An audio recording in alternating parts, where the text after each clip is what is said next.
Salut la meute, bienvenue sur la chaîne Dice System. Aujourd'hui, on va parler kit feu. C'est parti.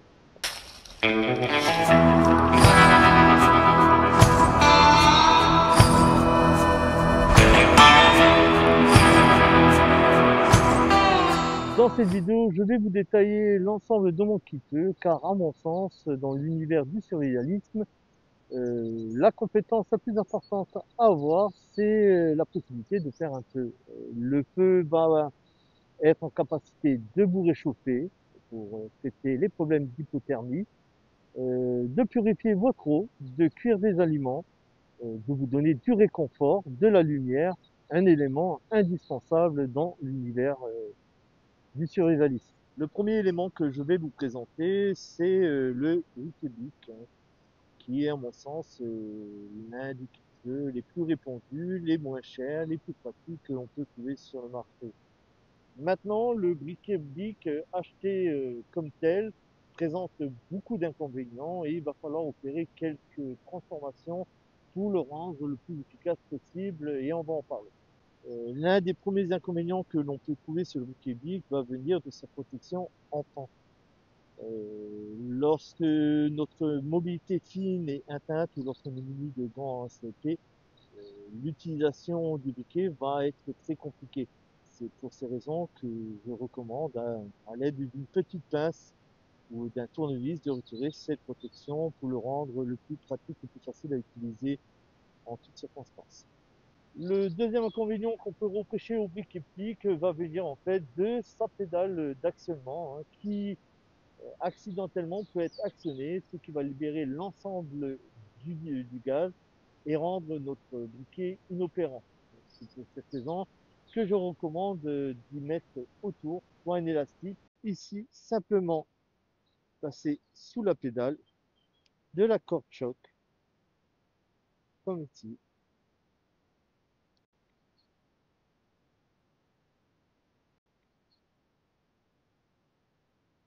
afin d'empêcher le déclenchement intempestif de cette pédale. Le troisième inconvénient du briquet va surtout provenir de sa sensibilité à l'humidité et à l'eau. Lorsqu'il est soumis à ces éléments, votre briquet va devenir inopérant pendant un certain temps. C'est pour cette raison que je préconise d'y placer autour un petit ballon. Enfin, pour moi, sur ce cas-là, c'est un ballon que j'ai simplement découpé mais mis autour, mais vous pouvez aussi découper le doigt d'un gant en latex, une chambre à air, qu'importe, le tout est de le rendre étanche. De plus, il va augmenter sa flottabilité.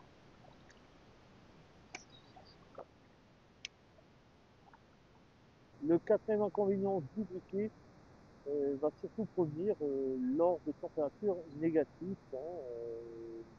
Le gaz à l'intérieur va se détendre, ce qui va diminuer la pression du gaz à l'intérieur du briquet, ce qui va provoquer soit de petites flammes, soit l'impossibilité de créer une flamme.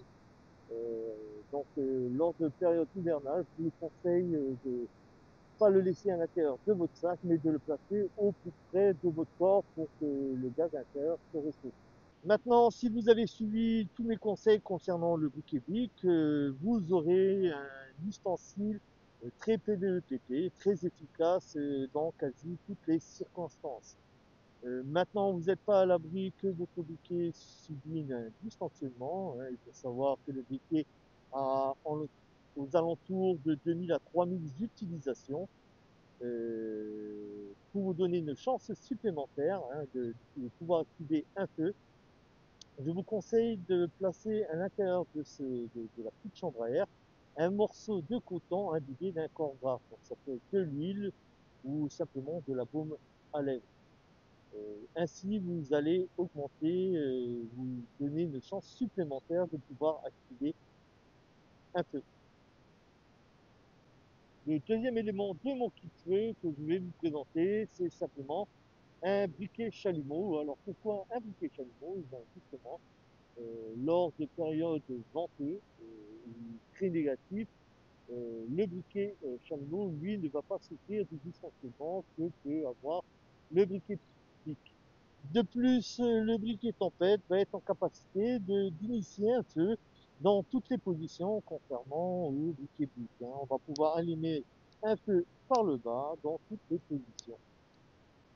Un autre de ses avantages non négligeables, c'est que le briquet chalumeau est nettement moins sensible à l'humidité, hein. Il peut être totalement immergé dans l'eau. Suffit de souffler deux, trois fois pour enlever l'humidité au niveau de l'électrode pour qu'il redémarre aussitôt.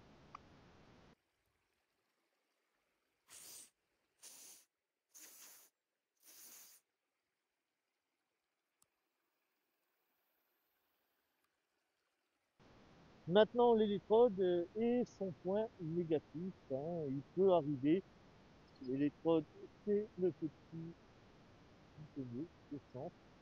Il peut arriver que ce dernier s'oxyde et qui rende l'allumage de votre briquet inopérant. Là, il va falloir gratter un peu cette électrode pour lui redonner un fonctionnement normal.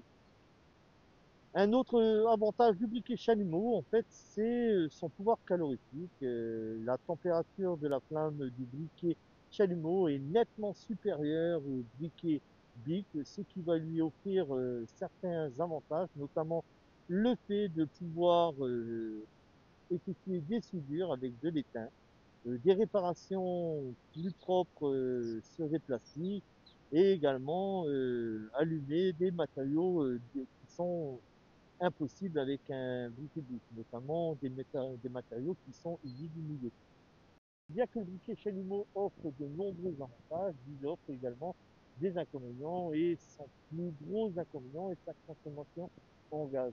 C'est pour ces raisons que je vous le conseille pour des sorties de 3-4 jours en température négative et pas au-delà. Sa consommation en gaz énorme va rendre ce dernier très, très rapidement inutilisable.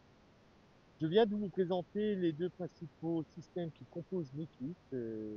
Maintenant, à savoir si je prends un ou l'autre ou les deux va dépendre des conditions météorologiques, de la durée de mes sorties et de la situation. Maintenant, mes deux systèmes ne sont pas à l'abri de dysfonctionner. C'est pour ces raisons que j'ai intégré un Fire Steel en tant que troisième item. La force du Fire Steel se trouve dans le fait qu'il ne souffrira jamais de dysfonctionnement. Il est à l'épreuve de tout et qu'importe les conditions dans lesquelles vous vous trouverez, il fonctionnera tout le temps. Bien que le Fire Steel a énormément de qualités, son plus gros défaut se trouve dans sa praticité. Effectivement, il va falloir beaucoup d'entraînement pour initier un peu facilement. Mais une fois cela acquis, vous allez pouvoir initier un peu aussi facilement qu'avec un briquet. C'est pour ces raisons que moi, je vous conseille, lors de vos sorties en forêt, de toujours essayer d'allumer votre feu avec souci en utilisant différentes méthodes, c'est-à-dire en utilisant des feuilles, des, des, des fougères sèches, de l'écorce de bouleau, des phaser sticks, du coton, et même du gorilla tape, hein, du duct tape, en laminant votre duct tape, vous allez pouvoir initier assez facilement. Avec ces trois éléments, normalement, vous êtes paré quasiment à toutes les situations que vous pouvez rencontrer dans la nature. Maintenant, j'ai intégré un quatrième item à mon kit feu, à savoir un feu de détresse à main. Initialement, il est prévu pour signaler ma présence au secours lorsque je me retrouve dans le pétrin. Maintenant, moi, j'utilise cet item en cas d'absolue nécessité pour pouvoir initier un feu. Effectivement, lorsque on est soumis à de hautes hypothermies, nos fonctions motrices peuvent être grandement perturbées et il va falloir éliminer un feu très rapidement. Bien que le briquet chalumeau peut remplir cette fonction, il va falloir quand même une certaine préparation pour allumer un feu. Lorsque je suis en hypothermie, je n'ai pas forcément le temps de confectionner tout le dispositif nécessaire à pouvoir allumer un feu. Ceci va grandement me faciliter la tâche. Pour démarrer un feu, je vais tout simplement en fait accumuler du bois que je trouve ici, là, même humide, déclencher le dispositif et allumer mon feu tout simplement.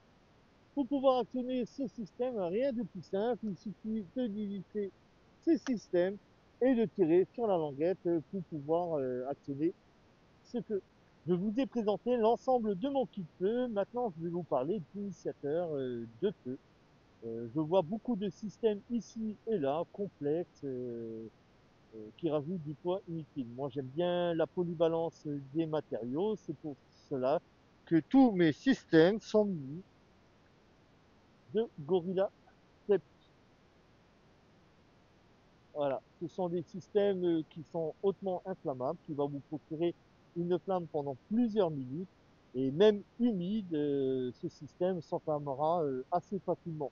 Donc je vous conseille fortement de mettre du Gorilla Tape un peu partout où vous pouvez, bien qu'il va vous aider à créer des réparations sur vos bâches, lors d'interventions médicales, hein, notamment pour tout ce qui est pneumothorax. Le Gorilla Tape, lui, va s'enflammer facilement et lentement, et cela même avec un Fire Steel. C'est pour ces raisons, en fait, que j'ai intégré ce système un peu partout. Voilà, la vidéo touche maintenant à sa fin. Je vous ai délivré l'ensemble de mon kit. J'espère que la vidéo vous aura été utile. N'hésitez pas de m'envoyer en commentaire vos kits. Je me ferai un plaisir d'étudier vos kits ou tout simplement de me poser des questions. Je me ferai un plaisir d'y répondre. Voilà, je vous dis merci d'avoir suivi cette vidéo et je vous dis à bientôt dans une autre vidéo. Ciao!